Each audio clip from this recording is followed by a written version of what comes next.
Hi friends, నేను మీ Triveni. Welcome back to Triveni's kitchen. Triveni's కిచెన్లో ఇవాల్టి వీడియోలో సమ్మర్ స్పెషల్గా ఒంటికి చలువ చేసే సొరకాయతో హల్వా ఎలా చేసుకోవాలో చూపిస్తానండి. వెరీ సింపుల్ అండ్ టేస్టీ, తక్కువ ఇంగ్రీడియంట్స్తో సింపుల్గా చేసుకునే హల్వా రెసిపీ. సో మరి ఇంటికి ఎవరైనా రిలేటివ్స్ వచ్చినప్పుడు అప్పటికప్పుడు చేసి పెట్టే సింపుల్ స్వీట్ రెసిపీ. నాకైతే ఈ రెసిపీ చాలా చాలా ఇష్టం అండి. అలాగే ఈ రెసిపీ నేను ఎప్పుడూ చేసినా సరే మా ఇంట్లో వాళ్ళందరూ కూడా ఇష్టంగా తింటారు. సో అంత రుచిగా ఉంటుంది. మరి ఇంకా లేట్ చేయకుండా ఈ సొరకాయతో హల్వా ఎలా చేసుకోవాలో చూసేద్దానండి. ఫస్ట్ నేను ఇక్కడ 1 కేజీ వరకు సొరకాయని తీసుకున్నానండి. ఈ సొరకాయని పైనంతా కూడా ఇలా పీల్ చేసుకోవాలి. జనరల్గా సొరకాయలు 2 రకాలు ఉంటాయి కదండి. ఒకటి పొడుగ్గా ఉంటుంది, ఒకటి రౌండ్ షేప్లో ఉంటుంది. రౌండ్ షేప్లో ఉన్నదాన్ని అనపకాయ అని కూడా అంటాం కదా. సో ఏదైనా వాడుకోవచ్చు. అలాగే ఈ సొరకాయలో ఉన్న లోపలి భాగం అంటే వైట్ భాగం గింజలు ఉంటాయి కదండి, స్మూత్గా ఉంటుంది కదా. సో ఆ పార్ట్ని తీసేయాలి, లోపల పార్ట్ని తీసేయాలి. జస్ట్ పై పార్ట్ని మాత్రమే, గ్రెయిన్ పార్ట్ని తీసుకోవాలి. పైనంతా పీల్ చేసి ఇలా ముక్కలుగా కట్ చేసుకొని గ్రేటర్ని తీసుకొని మొత్తం అంతా కూడా ఇలా గ్రేట్ చేసుకోవాలండి. ఇలా గ్రేట్ చేసుకోవడం వల్ల సన్నని తురుములా వస్తుంది.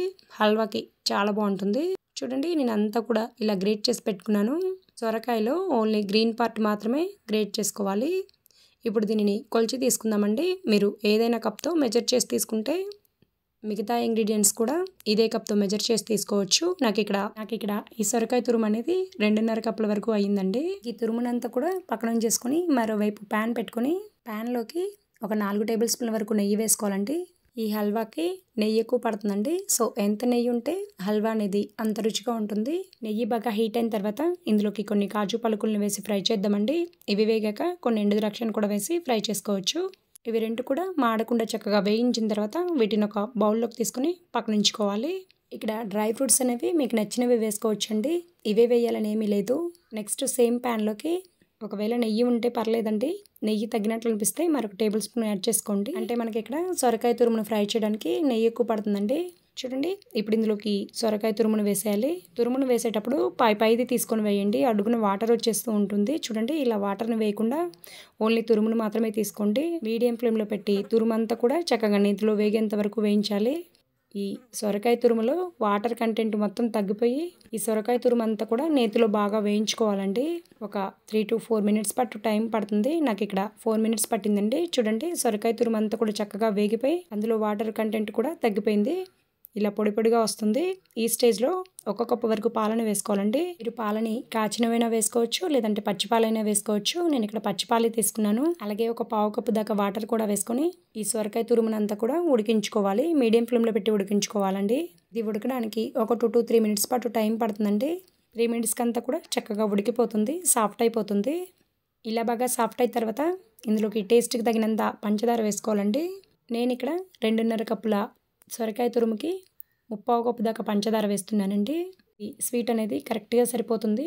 ఒకవేళ మీరు ఇంకా ఎక్కువ తినాలి అనుకుంటే 1 కప్పు వేసుకోవచ్చు. ఒకవేళ తక్కువ తినాలి అనుకుంటే 1/2 కప్పు వేసుకోవచ్చు.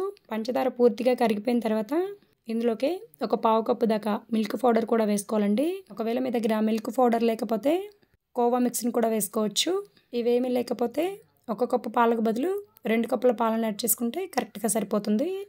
పాల పొడిని కూడా మిక్స్ చేసుకున్న తర్వాత ఇందులోకి మంచి లుక్ వైజ్ కోసం నేను ఇక్కడ కొద్దిగా ఫుడ్ కలర్ యాడ్ చేశానండి.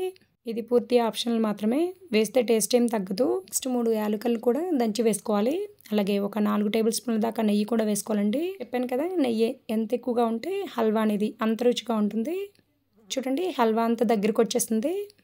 చివరిగా ఫ్రైడ్ డ్రై ఫ్రూట్స్ని వేసుకొని ఒకసారి మిక్స్ చేసుకొని స్టవ్ ఆఫ్ చేసేసుకోవడమే. అంతే ఫ్రెండ్స్, ఎంతో కమ్మనైన సొరకాయ హల్వా రెడీ అయింది.